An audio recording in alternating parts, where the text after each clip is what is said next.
আর আপনি যত পাপ করেন না কেন মায়ুস হবেন না, মন ছোট করবেন না।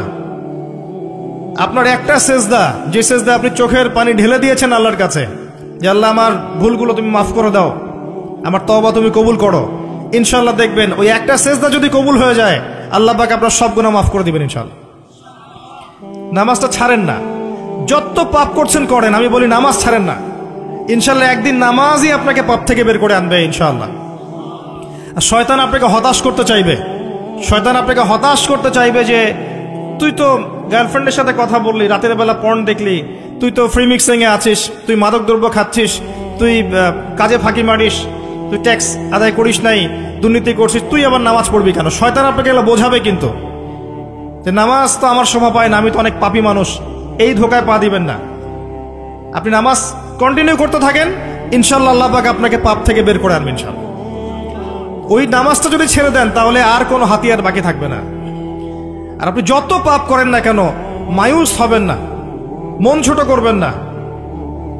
আপনার একটা সেজদা, যে সেজদা আপনি চোখের পানি ঢেলে দিয়েছেন আল্লাহর কাছে, যে আল্লাহ আমার ভুলগুলো তুমি মাফ করে দাও, আমার তওবা তুমি কবুল করো, ইনশাআল্লাহ দেখবেন ওই একটা সেজদা যদি কবুল হয়ে যায় আল্লাহ পাক আপনার সব গুনাহ মাফ করে দিবেন ইনশাআল্লাহ। হতাশ হবেন না। শয়তান হতাশ করতে চাইবে মানুষকে, শয়তান মানুষকে হতাশ করতে চাইবে।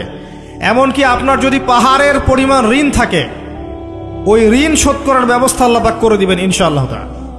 হতাশ হবেন না, নামাজ ছাড়েন না। আর আমি একটা কথা বারবার বলেছি, আবারও বলছি, যে চলমান যে 3G 4G নামাজগুলো চলছে এগুলো থেকে নিজেকে দূরে রাখবে।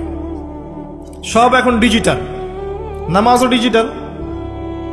দেখা যায় যে 5 মিনিটের মধ্যে 4 রাকাত নামাজ শেষ, মাশাআল্লাহ। ইমাম সাহেব যদি 10 মিনিট পড়ায় দেয় তাহলে তো তার চাকরি নট।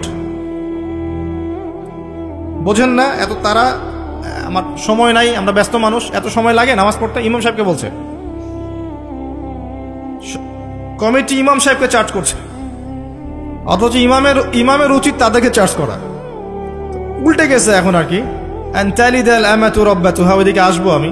দাসী তার মনিবকে জন্ম দিবে, মানে সমাজের ন্যায় অন্যায়, ভালো মন্দ, হক বাতিলের মানদণ্ড উল্টে যাবে। দাসী কখনো মনিবকে জন্ম দেয়?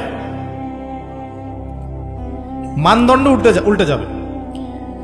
আসেন রিল্যাক্সে নামাজ পড়বেন ইনশাআল্লাহ। আল্লাহ পাক তৌফিক দান করুন।